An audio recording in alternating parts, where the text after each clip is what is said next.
이스라엘 역사에서 가장 찬란했던 때를 꼽아보라고 하면 언제를 꼽으시겠습니까? 네, 당연히 다윗 왕국을 꼽을 수 있습니다. 이스라엘 백성들을 보면 사실 그들은 소수 민족 중에 소수 민족이었죠. 그런 이스라엘 백성들이 단 한 번 정말 길을 펴고 살았던 때가 있었습니다. 그때가 바로 이 다윗 왕국 시절입니다. 그러나 그 다윗 왕국의 출발 지점을 보면 전혀 찬란한 왕국의 모습을 띠고 있지 않습니다.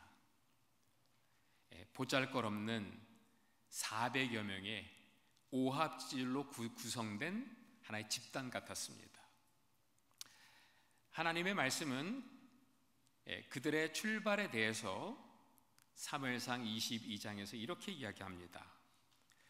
그러므로 다윗이 그곳을 떠나 아둘람 굴로 도망하매 그의 형제와 아버지의 온 집이 듣고 그리로 내려가서 그에게 이르렀고 환난당한 모든 자와 빚진 모든 자와 마음이 원통한 자가 다 그에게로 모였고 그는 그들의 우두머리가 되었는데 그와 함께한 자가 400명 가량이었더라.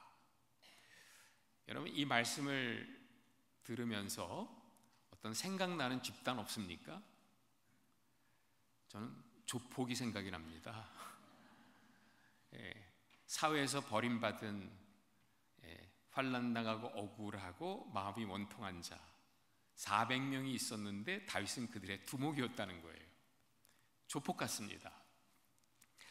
여러분, 이런 환난당하고 억울하고 마음이 원통한 자들, 이런 분들의 내면적 특징이 있지 않습니까? 속에 원망과 분노가 가득 차 있습니다.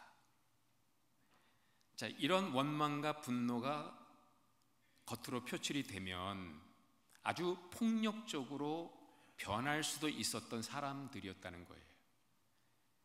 다윗은 그들을 데리고 다윗 왕국을 시작한 겁니다. 만약 저와 여러분들이 아둘람 굴 근처에 가서 이분들의 대화를 들었다고 가정합시다. 여러분, 어떤 대화가 오갔을 거라고 생각하세요?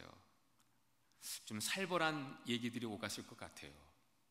야, 이 세상 정말 더럽다. 이 더러운 세상 불질러 버려라. 지금 우리가 사울에게 이렇게 당하고 있는데 우리 때만 와봐라. 우리가 사울의 3족을 멸해버리겠다. 이런 얘기들이 오갔을 거예요. 얼마든지 조폭 같은 폭력 집단으로 전락할 수 있었던 무리들이었다는 거예요. 그런데 이 무리가 폭력 집단으로 남지 않아요. 은혜의 왕국으로 승화됩니다. 나아가서 다가올 메시아 왕국을 그림자처럼 보여주는 유일한 나라가 돼요. 이게 어떻게 가능했을까? 전 너무 궁금해서 사무엘 상하를 읽고 또 읽었습니다. 그러다가 바로 오늘 이 말씀을 읽게 된 거예요. 무비보셋, 사울의 유일한 남은 자입니다. 패왕의 직계 가족입니다. 숙청 대상 1호입니다. 다 죽이라고 말하는 무비보셋을 죽이지 않고 거꾸로 왕궁의 초청에서 왕과 함께 맞상을 보았다. 왕자처럼 대해 주었다는 거예요. 무비보셋을 품는다는 거 결단코 쉽지 않았습니다. 다윗이 지금 누구에게 당하고 있는 것입니까? 사울에게 쫓겨서 아둘람 굴까지 온 겁니다. 다윗은 고사하고라도 그 주변에 있던 아둘람 출신들 이를 갈고 있습니다. 아둘람 굴에서 칼을 갈면서 지금 때를 기다리고 있었던 거예요. 근데 통일 왕국이 됐습니다. 아둘람 출신들이 정치 전면에 나서게 됐어요. 이제는 모든 힘을 거머쥐게 되었습니다.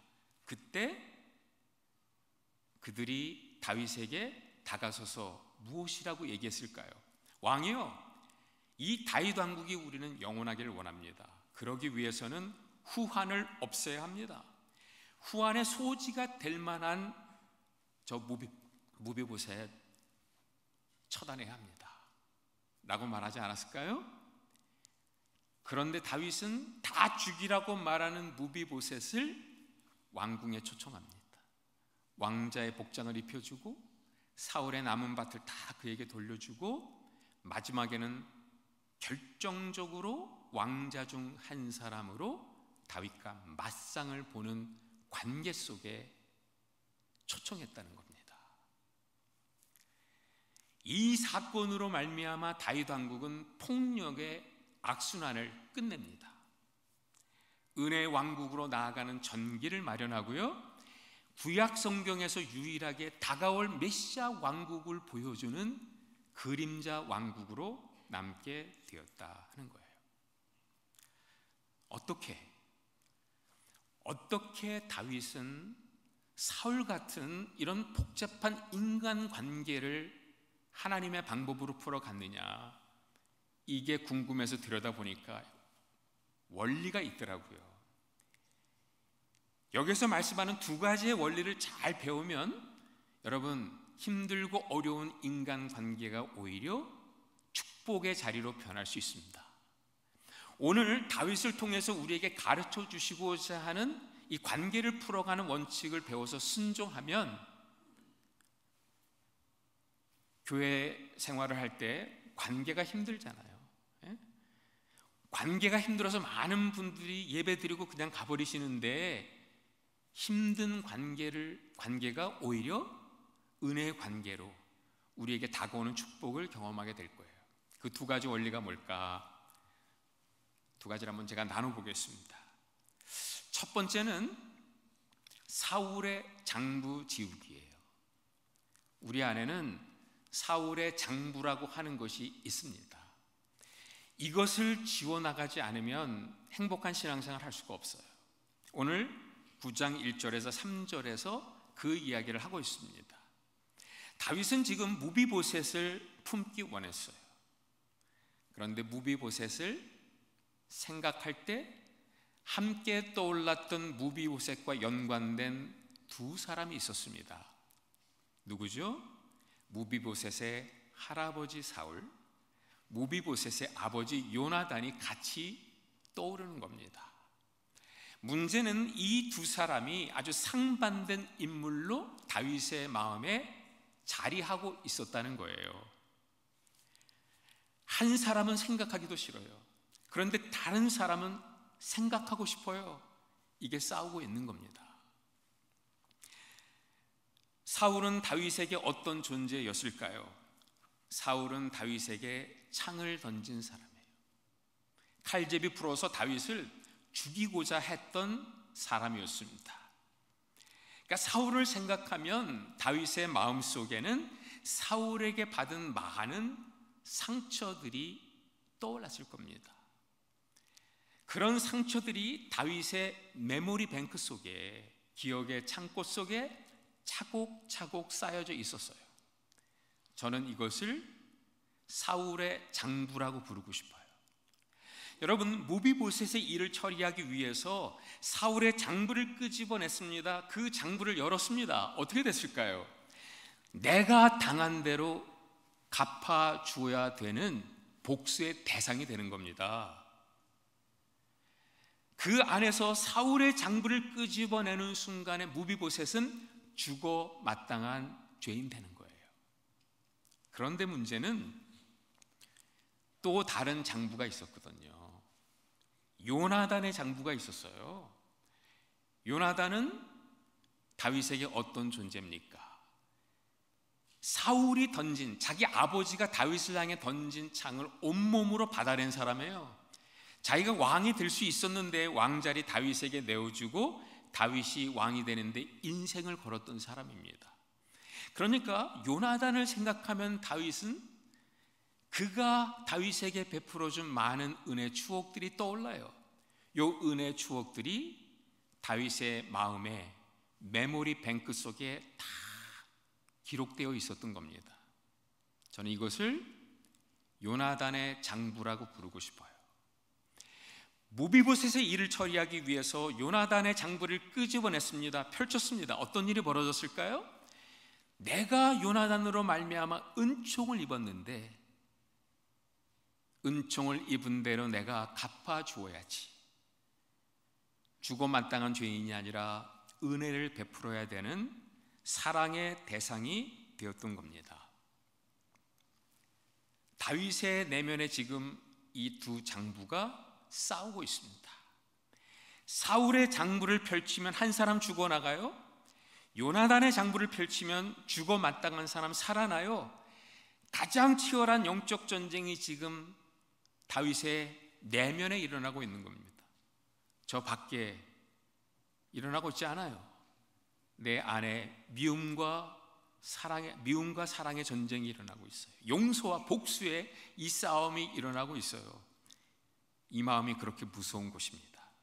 근데 그때 다윗이 두 마디를 선포해요. 요나단 때문에 요나단으로 말미암아 내가 무비보셋에게 은혜를 베풀겠다. 한 번도 아닙니다. 두 번이나 요나단 때문에 내가 은혜를 베풀겠다. 요나단이 원인이 된 인간관계로 풀어가야 되겠다는 거예요. 사랑과 원인이 작동하는 인간관계로 나아가겠다는 거예요. 근데 우리는 그렇지 않잖아요. 요나단의 장부보다 더 파워풀한 게 사울의 장부예요. 사랑보다 더 강력한 게 미움이고요. 그러니까 요나단이 원인이 된 인간관계가 아니라 사울의 장부가 원인이 된 인간관계로 풀어가겠다? 갚아주어야죠. 칼을 꽂아야죠. 다윗은 그러지 않았다는 거예요. 요나단 때문에 은총을 베풀겠다.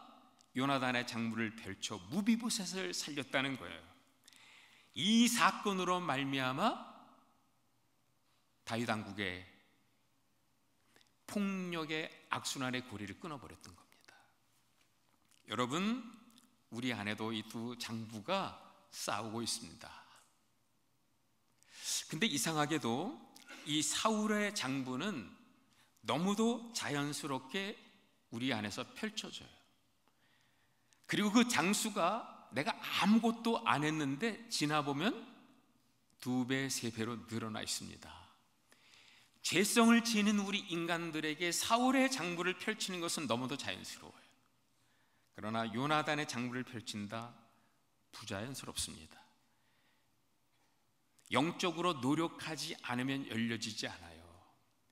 열려지지 않는데 어떻게 요나단의 장부가 원인이 된 인간관계로 풀어가겠습니까? 여러분, 이런 속담을 들어보신 적이 있습니까? 은혜는 물에 새기고 원수는 돌판에 새긴다. 정말 새드한 속담입니다. 받은 은혜는 너무도 많은데 물에 새겨서 다 흘러보내, 없애버려요. 그런데 원수는 돌판에 새겨서, 내가 받은 상처 돌판에 새겨서 아침에도 생각하고 오후에도 생각하고 꿈에서까지 생각을 하죠. 묵상이 따로 없습니다. 그게 묵상입니다. 예? 묵상만 하면 좋겠습니다. 근데 그 사울의 장부가 내 안에서 점점 커져서 내 안에 존재할 수가 없어요. 입으로 탁 말해버립니다. 사울의 장부를 간증하죠. 그러다 보니까 그게 나를 집어삼키고 나를 원치 않는 곳으로 끌고 갑니다. 바로 사울의 장부에 묶여버린 인생 되는 겁니다. 여러분, 이 악순환을 끝내셔야 합니다. 어떻게 끝낼 수 있을까요? 어떻게 이 악순환을 끝내고 행복한 교회 생활로 나아갈 수 있을까요? 이 사울의 장부를 꼭꼭 눌러서 감추고 금맥기 칠하고 교회 나오면 됩니까? 하고 싶은 얘기 억지로 참자 막 혈서까지는 쓰는 심정으로 꾹꾹 눌러두면 됩니까? 아니에요. 오히려 끄집어내야 되고, 그리고 내 입으로 쏟아내야 합니다. 자, 그런데 그 사울의 장부를 펼쳐서 그 안에 기록한 걸 옆에 형제 자매들에게 쏟아내 보세요. 나도 망가지고 그 사람도 망가져요. 신앙 좋다고 하는 목사님에게 가서 이야기해도 그게 이렇게 해결이 되지 않습니다. 그러나 우리의 모든 상처를 쏟아부어도 받아들일 수 있는 분, 감당할 수 있는 분 한 분밖에 안 계십니다. 바로 십자가에 못 박혀 돌아가신 예수 그리스도입니다. 여러분, 그 십자가의 원리를 붙들면 돼요. 우리가 구원받을 때만 십자가의 원리로 구원받는 게 아니에요. 매일매일의 삶, 관계를 풀어가는 삶에도 이 십자가의 원리를 적용해야 합니다.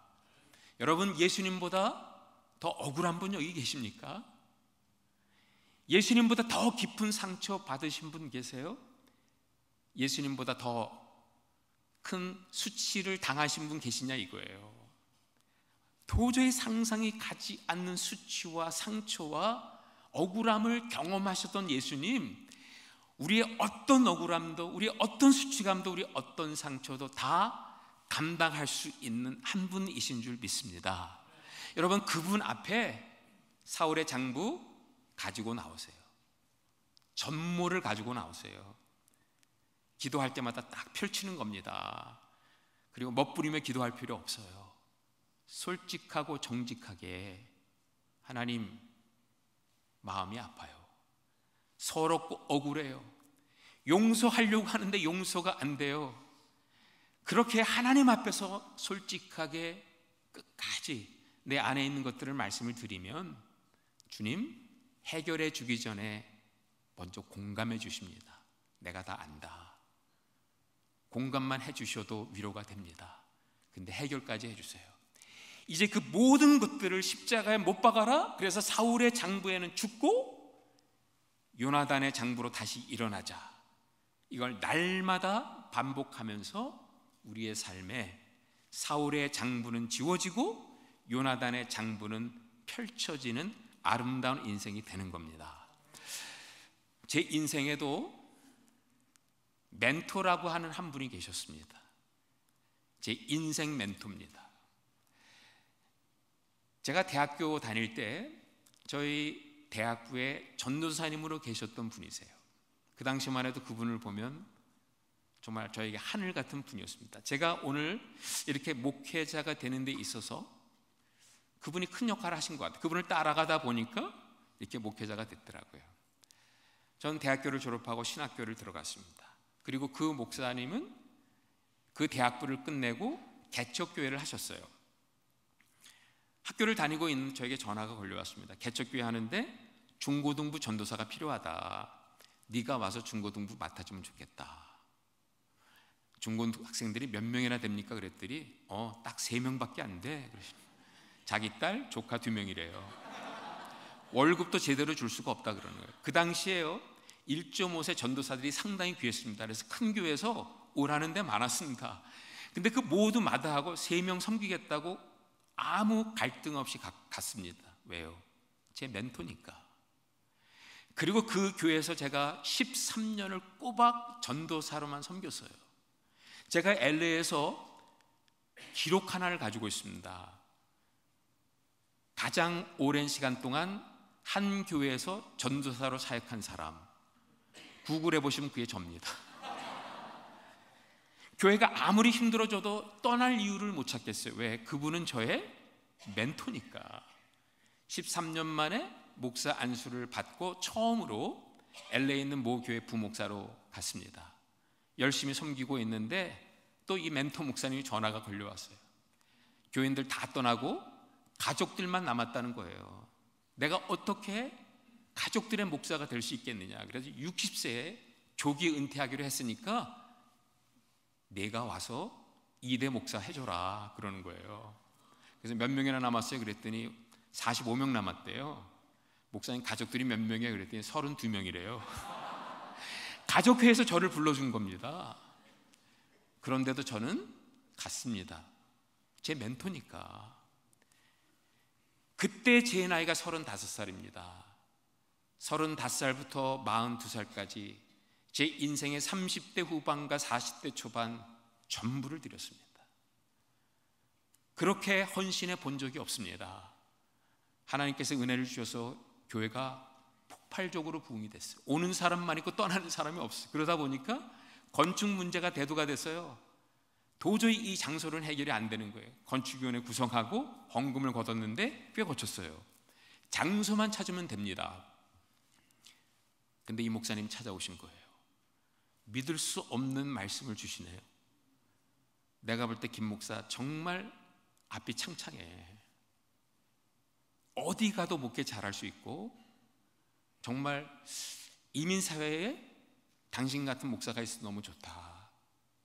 그런데 이 건물, 이거 우리 개척교회 멤버들이 구입한 거 아니냐. 당신은 나가서 열심히 목회하고 이 건물은 우리 개척교회 어른들에게, 나이 드신 분들에게 남겨주고 가면 어떻겠냐고. 제가 다시 되물었습니다. 저보고 나가라는 말씀입니까? 아무 대답을 안 하세요. 그럼에도 불구하고 제가 제 멘토 목사님께서 깊은 뜻이 있다고 생각했어요. 저를 위한다고 생각했어요. 그런데 저희 교회 운영위원들은 달리 듣는 거예요. 목사님, 이번 기회에 개척교회 멤버들 다 쫓아내고 새롭게 목회하자는 거예요. 이렇게 가다가는 교회가 쪼개집니다. 눈에 봐도 뻔해요. 그래서 그 다음날 사표 내고 건축원 그대로 놓고 개척교회를 했어요. 개척교회 기도 제목이 얼마나 많습니까? 근데 무릎을 꿇으면 교회에 대한 기도가 안 나와요. 저의 서러움이 그냥 기도로 표현이 되고 그 목사님을 생각하면 그냥 눈물이 나요. 제가 그렇게 따르고 존경했던 목사님이 무너지는 모습을 보는데 너무 힘들더라고요. 기도가 나오질 않습니다. 그 당시 기도가 힘들어지면 늘상 해왔던 하나의 습관이 있었어요. 십자가 앞에 나가서 그냥 털썩 주저앉습니다. 그리고 하고 싶은 얘기 다 해요. 예수님, 저 너무 서럽고 억울해요. 그런데 저보다 저 하늘 같은 목사님이 저렇게 무너지는 모습을 보는 게 너무 힘들어요. 그 다음날이 되면 또 십자가 앞에 나아가서 주님이 이제는 사람을 믿을 수가 없네요. 물론 사람을 믿지 말고 하나님을 믿으라고 가르침을 받았지만 저는 그럴 수 없어요. 사람을 믿지 않고 어떻게 목회를 합니까? 그것처럼 불행한 목회가 어디 있어요? 믿어줘야지요. 근데 사람을 못 믿겠더라고요. 제가 그 목사님과 스승과 제자의 관계인데 이렇게 헤어졌습니다. 이런 제가 어떻게 십자가 복음을 전합니까? 어떻게 용서의 메시지를 전하고 화목의 메시지를 전합니까? 저는 목회 못하겠습니다. 제가 하고 싶은 얘기 다 했습니다. 그런데 어느 날 십자가를 묵상하는데 십자가에 예수님이 안 계세요. 거칠고 투박하고 험한 십자가만 딱 보이는데 갈라디아서 2장 20절 말씀, 이번에 유 목사님께서 오셔서 주셨던 말씀이 재해석이 되는 거예요. 이렇게 들리더라고요. 경환아, 내가 십자가에서 나를 찾느냐? 네가 십자가에 의해서 나를 찾지만 나는 더 이상 이 십자가에 없다. 십자가에 못 박혀 죽었지만 3일 만에 부활했다. 이제 너는 십자가 위에서 나를 찾지 마라. 십자가에 나와 함께 못 박힌 너를 찾아라. 너의 실망감, 너의 패배감, 너의 상한 감정, 권위자로부터 받은 쓴뿌리, 그 모든 거 십자가에 다 못을 박으라는 거예요. 그 말씀이 저를 살렸습니다. 박았어요. 그렇게 기도하는 과정 중에 하나님이 새로운 깨우침을 주셨어요. 제가 힘들어했던 이유는 그분은 저에게 사울이었고 저는 그분에게 다윗이라고 생각한 거예요. 그분은 가해자고 저는 피해자라고 생각했던 거예요. 그런데 주님이 십자가 못 박힌 제 모습을 보여주면서 너희들은 전부 두 다리를 저는 장애우 무비보셋이다. 그런 너희들을 내가 왕의 식탁에 초청해서 자존감 심어주고 왕자로 만들어 주어서 만나게 하지 않았느냐. 용서받은 가해자로 만나야 된다는 거예요. 그런데 저는 무비보셋을 보면서 사울의 장부만 잔뜩 키워온 겁니다. 요나단의 장부가 보이질 않았던 겁니다. 그날 저는 사울의 장부 찢어버렸습니다. 쓰레기통에 불 질러버렸습니다. 그랬더니 요나단의 장부가 펼쳐지는 거예요. 그 다음날 저는 배상자 들고 그 목사님 찾아갔어요. 마스터 베드룸에서 뛰쳐나오시는데 맨발로 뛰쳐나오시는 거예요. 제 앞에 무릎을 꿇고는 눈물을 펑펑 쏟으시는데 저도 같이 무릎을 꿇었죠. 관계가 회복이 됐어요. 여러분, 관계가 회복이 되니까, 관계가 뚫리니까 목회가 뚫려요. 왜 그런지 아십니까? 관계가 뚫릴 때 성령님이 임하시기 때문이에요. 여러분, 성령 하나님은 여성적인 부분이, 여성적인 면이 있어요. 섬세하세요. 깨진 관계 사이에 역사하지 않습니다. 그러나 관계가 회복이 될 때 성령님은 운행하세요. 하나된 그 교회에 성령님이 역사해 주신다는 거예요. 목회가 되기 시작했어요. 사랑하는 여러분, 저는 여러분들의 여정 속에 지난날 어떻게 교회 생활을 했는지 대충 짐작이 갑니다. 저는 76년도에 이민 와서 지금까지 이민교회를 섬겼고 이민교회 파송을 받아 선교하고 있어요. 뼛속까지 이민 목사예요. 얼마나 힘들었는지, 얼마나 아팠는지, 얼마나 눈물을 흘렸는지. 그런데 여러분, 그러는 과정 속에 우리의 마음속에 사울의 장부만 계속 쌓여간 것 같아요. 이민교회 몇 년을 다녔습니까? 그 횟수는 곧 사울의 장부의 두께예요. 여러분, 불행한 교회 생활 아닙니까? 이거 오늘 우리 찢어버립시다. 쓰레기통에 버립시다. 불질러 버립시다. 그때 주님께서 우리에게 새롭게 펼쳐주시는 요나단의 장부로 사랑하며 용서하며 예수님의 왕의 식탁을 나누는 저와 여러분들이 될 수 있기를 바랍니다. 두 번째 원리는 거꾸로 흐르는 은혜를 발견하셔야 돼요. 오늘 제가 His Dream Ministry 광고를 보면서 깜짝 놀랐어요. 제 설교의 결론을 말씀하고 있더라고요. 그 형제님께서 장애인을 섬겼다고 섬겼는데 나중에 보니까 장애인들이 거꾸로 나를 섬겨주었습니다. 나는 장애인들에게 은혜를 베풀었다고 생각했는데 장애인들이 나에게 은혜를 베풀어 줬습니다. 여러분, 위로부터 밑으로 흐르는 은혜만 발견하면 우리는 놓치는 은혜를 경험할 수밖에 없어요. 거꾸로 흐르는 은혜가 있습니다. 여기서 무비보셋만 은혜를 받았다고 생각하면 이 말씀에 사각지대가 있는 거예요. 다윗도 은혜를 받았습니다. 여러분, 다윗이 무비보셋을 식탁에 영접했다는 거예요. 유대인들에게 식탁은 연합의 개념을 띠고 있습니다. 내가 너 안에, 너희가 내 안에. 두 사람이 식탁을 공유했다. 두 사람이 하나가 되었다는 겁니다. 그렇기 때문에 다윗이 무비보셋을 식탁으로 영접했을 때에는 배고픈 자에게 그냥 밥 주는 긍휼 사역하겠다가 아니에요. 내가 요나단에게 많은 은혜를 입었으니까 궁중요리 한번 그 아들에게 대접하겠다, 이 차원이 아닙니다. 연합하겠다는 겁니다. 어떤 관계로의 연합입니까? 아비와 아들의 관계로의 연합이에요. 아비를 잃어버린 무비보셋에게 내가 요나단 대신 아빠가 되어주겠다, 이 선포를 지금 이 식탁에서 하고 있었던 것입니다. 그래서 11절을 보시면 무비보셋은 왕자 중 하나처럼 왕의 상에서 먹으니라, 맛상을 보았어요. 아들이 되었다는 겁니다. 여러분 보이세요? 왕의 식탁에서 무비보셋의 신분은 180도 달라지게 됩니다.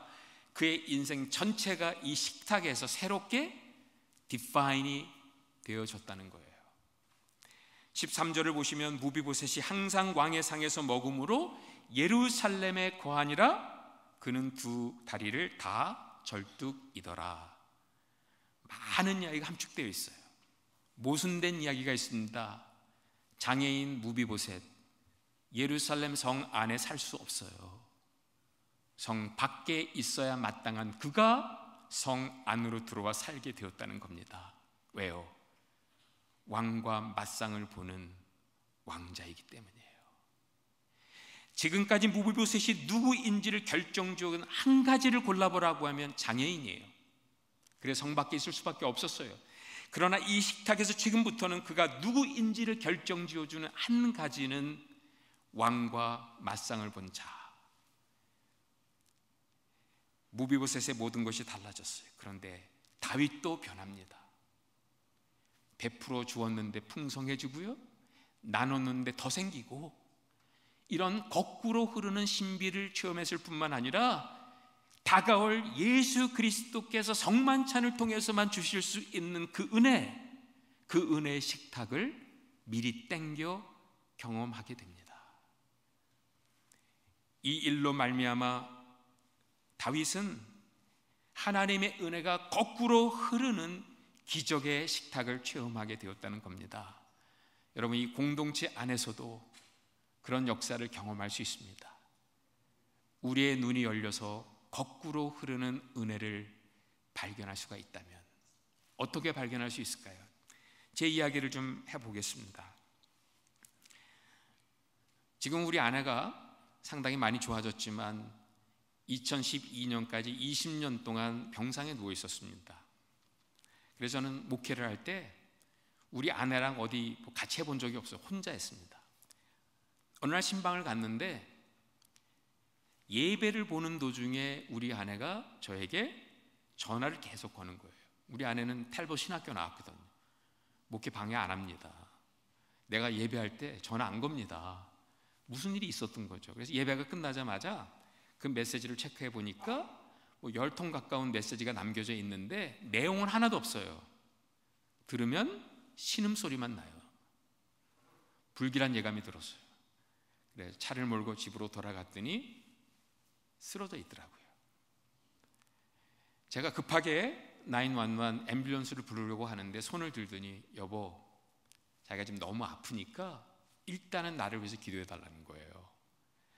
아픈 아내가 목사인 저에게 기도해 달라. 당연히 가서 해줘야 되잖아요. 발걸음이 안 떨어져요. 이 발이 천근만근 움직여지지 않아요. 방금 제가 가정에 가서 그 가정을 위해 정말 세게 기도하고 왔거든요. 근데 10m 밖에 있는 우리 아내가 손을 드는데 기도가 안 돼요. 왜요? 오랫동안 기도했는데 달라진 게 없는 거예요. 그러면 기도에 상처가 생깁니다. 기도에 쓴뿌리 같은 게 생겨요. 하나님, 기도했는데 안 됐는데요. 또 기도하라고요? 이런 생각이 든다는 거예요. 그래서 저는 그때 또 한 번 솔직하게 하나님 앞에 이야기합니다. 주님, 언제까지 몸이 성한 제가 아픈 아내를 간호하면서 은혜를 베풀어야 합니까? 제 친구 전도사들을 보니까, 목사들 보니까 사모님과 함께 신방도 가고 사역도 같이 하고, 어떤 사모님은 힘이 남아 돌아가서 돈까지 벌어다 주시더라고요. 그 정도는 안 돼도 그냥 함께 교회만 참석해줘도 좋겠습니다. 근데 1년에 6번밖에 못 오는 거예요. 아니, 1년에 한두 번밖에 못 오는 거예요. 그렇게 제가 이야기하고 있는데 제 안에 또 어떤 깨달음이 오는 거예요. 몸이 성한 네가 아픈 아내와 함께 살아주는 게 은혜였다고 생각하느냐? 아니다. 아픈 아내가 너와 함께 살아준 게 은혜다. 이해되지 않는 어떤 말씀이 깨달음으로 오는 거예요. 곰곰이 생각해 보니까 그 말이 맞아요. 아내가 병자였기 때문에 저는 은혜를 입은 게 많아요. 벼랑 끝에서 목회를 할 수밖에 없었어요. 1년 후에 계획을 못 세웁니다. 오늘 열심히 사는 거예요. 그때 제가 차를 타고 가면서 입버릇처럼 외쳤던 문구가 있었어요. Yesterday is history, tomorrow is God's mystery, today is God's present. 어제는 역사고 내일은 주님의 신비고 오늘이 하나님의 선물이다. 오늘 열심히 하자. 위로받으면서 그렇게 하니까 목회가 되더라고요. 분명히 하나님의 은혜죠. 저희 교회 많은 성도님들이 좀 불편한 분들이 있었어요. 근데 그런 분들 제가 신방 못 가도 갈등하지 않으세요. 아픈 환자랑 함께 사는 우리 목사님, 우리 아픈 거 이해해 줄 거야. 은혜로 넘어가 주었어요. 근데 가장 큰 은혜는 쓰러져 있는 그 아내의 모습 속에 십자가가 보이는 거예요. 주님이 저렇게 돌아가셨구나. 저렇게 연약한 모습으로, 저렇게 처절한 모습으로, 아무것도 할 수 없는 그 상태로 저렇게 십자가에 못 박혀 죽으셨구나. 예수님의 십자가와 우리 안에 쓰러진 그 자리가 겹치면서 저는 다가설 수가 있었던 겁니다. 그때 거꾸로 흐르는 은혜를 저는 보게 된 거예요. 제 인생 메시지를 하나 받게 되었습니다. 고린도전서 15장 11절에 보면 I am what I am by the grace of God. 나 된 것은 하나님의 은혜입니다. 나의 다 된 것 속에는 인생에 잊고 싶은 순간들이 있는 거예요. 그게 은혜였다는 거예요. 아팠던 시간들이 있었다는 거예요. 그것도 은혜였다는 거예요. 지워버리고 싶은 기억이 있었다는 거예요. 그것도 은혜였다는 거예요. 저는 혼자서 은혜를 취사 선택했어요. 이것은 은혜고 이것은 은혜가 아닙니다. 은혜라고 생각했던 것들만 차곡차곡 챙겼는데 주님은 그날 뒤를 돌아보게 하시고 잃어버렸던 은혜들을 다시 주워 담게 하셨어요. 그러면서 총체적 은혜다, 은혜가 아닌 것이 하나도 없었다는 거예요. 여러분, 은혜가 아닌 것이 하나도 없는 인생으로 나아가기를 원하십니까? 그렇다면 거꾸로 흐르는 은혜를 볼 수 있는 영성을 달라고 기도하십시오. 아버지가 자식들에게 베풀어주는 은혜가 있어요. 그러나 여러분, 자식들이 은혜를 받으면서 돌려드리는 은혜가 있습니다. 그걸 보지 못하면 사랑을 베풀면서 조종하려고 합니다.